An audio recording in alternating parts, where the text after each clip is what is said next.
On this super review, let's take a look at the Meizu Live. So what we've got here is an in-ear monitor from the company Meizu, which you might have heard of before in the context of making cell phones.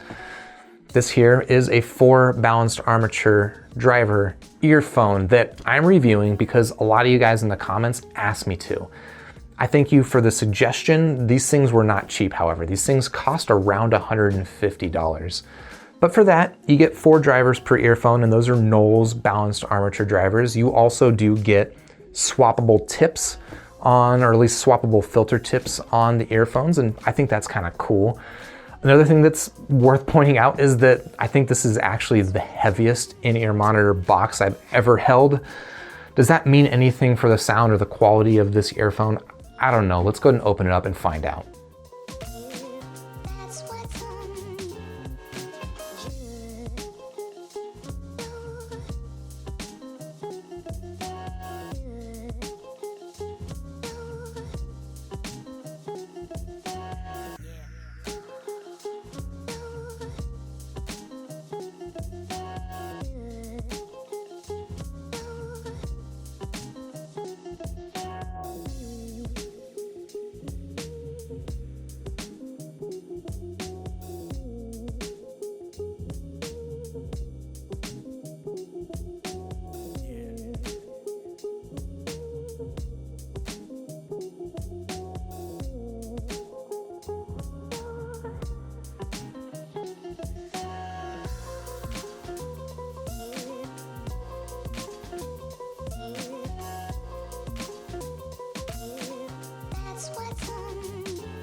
All right, so I've spent a lot of time over the past week listening to the Meizu Live, and just to start, I just wanted to say that I didn't realize going into this just how very much inspired these things were by Shure's, specifically Shure's SE846. I knew that this earphone was definitely targeting Shure's just in terms of the looks and the general presentation. But I didn't realize how much these things had in common with those Shure earphones. And if you're not familiar with the SE846, that is a $1,000 earphone that's got a very similar look to this. It's also got 4 balanced armatures per ear, and it's also got a very, very similar replaceable filter system. Very similar. And like, similar enough that it's definitely not an accident that these things are similar. That said, we're gonna talk about this earphone. And to start with, let's talk about the fit and the build of this thing. This general fitting style, and I've tried other earphones that are like this, from like the FiO FH1 or the Shozian Neo CP. This general fit is is my absolute favorite. I want every in-ear monitor to fit like these things do. I don't need customs, I just want them to fit like this. There's something about the way that this thing, you know, curls around your ear and it plugs in. It doesn't take up a ton of space in my ear. It doesn't feel bulky at all, but it feels very secure, creates a nice seal, gives me nice isolation, and it's just super, super comfortable. So I'm really super happy with the general build of it. Aesthetically, I think these things are also very, very handsome, and they're pretty simple. Like, it's just clear plastic with, you know, like a small metal plate in the back, and you can see the balanced armature drivers inside of it. And it's relatively simple. It doesn't even look especially expensive, but it does somehow look nicer than what it is, right? And I think it's just a really clean execution. You can look inside and see those BA drivers, and they're just nicely packed in there and organized, and it doesn't look sloppy. Just, yeah, I don't know. Overall, pretty happy with the build of this earphone. Interestingly, the Meizu Live does come with a pretty nice selection of ear tips, including a whole set of foam tips and a whole set of silicone tips, which I guess is fairly average and fairly normal. But the tips themselves are not totally typical. So the foam tips that they supply actually all have filters in them, which I think is kind of interesting. And I'll be frank, I didn't do a lot of experimentation with those foam tips, and they did come with the foam tips on it by default, but I didn't play around with those too much. I would expect that those filters would play into reducing the treble a little bit. And I didn't have any issues with the treble here, so for me, I'm happy with the silicone tips. The silicone tips themselves are also kind of unique in that they're super thick, like 3 C's thick. And I like it. I don't know, there's something about the tips here that these things, they're not the same tips that you're gonna be seeing on your average in-ear monitor. And frankly, I found them quite nice. The one thing that's worth calling out is that the nozzles on these earphones are quite small, quite narrow. And what that just means is that if you have a selection of ear tips that you're used to using and swapping on different in-ear monitors, they might not fit here. You're gonna need something with a narrower bore, something that's, you know, made for like an etymotic earphone, or I suppose probably a Shure earphone. And interestingly, the Meizu Live has what I think is probably the best implementation of a swappable filter system that I've seen, at least so far. And it's it's fairly straightforward, right? You've got these metal nozzles on the earphones that screw off, and you've got different filter versions that screw back on. That much is pretty typical, but what makes this, I think, especially nice is that, one, the carrying case that they actually come with. Most of these other systems these other earphones that I've tried with filters, they just give you, at best, a little plastic container in which the filters kind of jangle around. But the carrying case here is actually really smart. It's just a nice little silicone arrangement that holds them kind of like little sleeves, and it then buckles up together into this little metal container that has a little key ring on it. You could carry it around in your keys if you were really into it, but that does seem kind of weird to me. The other thing that's pretty clever about that little metal carrying case is that it actually doubles as a tool for removing the nozzles. You can use the end of that carrying case as a screwdriver, essentially. That said, I would be pretty careful with using that. I don't think that you really need a tool like that, because you're dealing with really small threads here, and it's very, very possible for you to over tighten and perhaps strip those threads if you're too strong with it. I think finger tight's gonna be plenty for you, but if for some reason it gets on there too tight, at least I think it is worth using that tool to loosen it. I just wouldn't use that tool to tighten the filters here. The last thing that I'll talk about with the build quality is this cable, which, I'll be frank, I'm actually not a big fan of this cable. In fact, I've been using it with a different cable. I've been using it with a FiO cable that I've got, because I really like that cable, and it is a especially good match on these earphones. This cable that it comes with, I think it looks nice. It's a little bit wiry and stiff for my taste, which, I don't know, that's not a huge complaint. The bigger issue for me is that, one, it does have remote control on it, which I'm not the biggest fan of, but it does at least work on both iOS and Android. I confirmed that. But for me, really the bigger issue is that down on the connector, it's just kind of a loose fitting connector, and it doesn't stay in my Walkman very well. And on a couple of different players that I plugged it into, it seemed like it was especially sensitive to, being rotated and having some sort of staticky sound come through the earphones. I don't like dealing with that because I walk around with this thing as like a portable earphone, as it's kind of made to be. And when I'm doing that, I'm likely to be moving the player in my pocket. So that's just something to keep in mind. I'm not a big fan of this cable. It's not terrible, but if you're getting this thing, I would plan on replacing it. And that brings us to talking about the sound of the Meizu Live.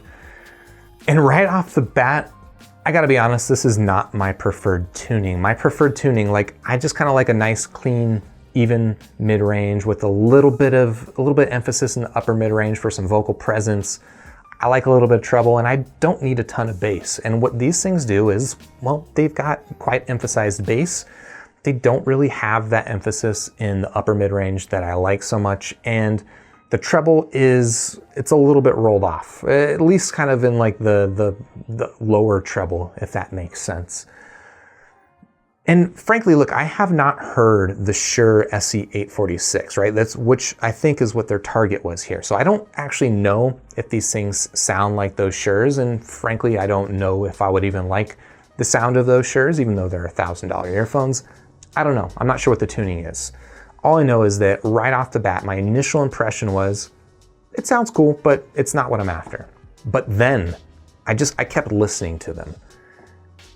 And I'll be honest, this earphone grew on me way more than I thought, even though this is not the exact tuning profile that I'm typically looking for. And on initial impression, it was clear to me that it wasn't that tuning profile. Even though it's not that, I actually really, really love the sound of the Meizu Live. And we can start by let's just talk about the bass. And there's emphasis in the bass, but it is very nice and tastefully done. It is super, super punchy. And I would say of all the balanced armature earphones I've heard, I think this is my favorite bass. It's nice and sharp.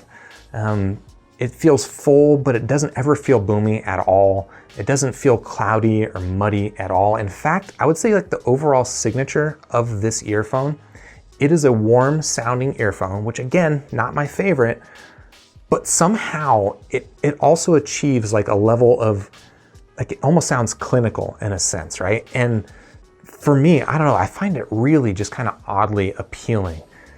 Again, that bass is nice and tight. The mid-range is relatively even. There's not a lot of emphasis in the upper mid-range, so vocals don't come forward. Vocals are there. There's still a lot of room for them because, well, the balanced armatures in this earphone are doing a really nice job, and everything sounds really nice and separate and in its own place.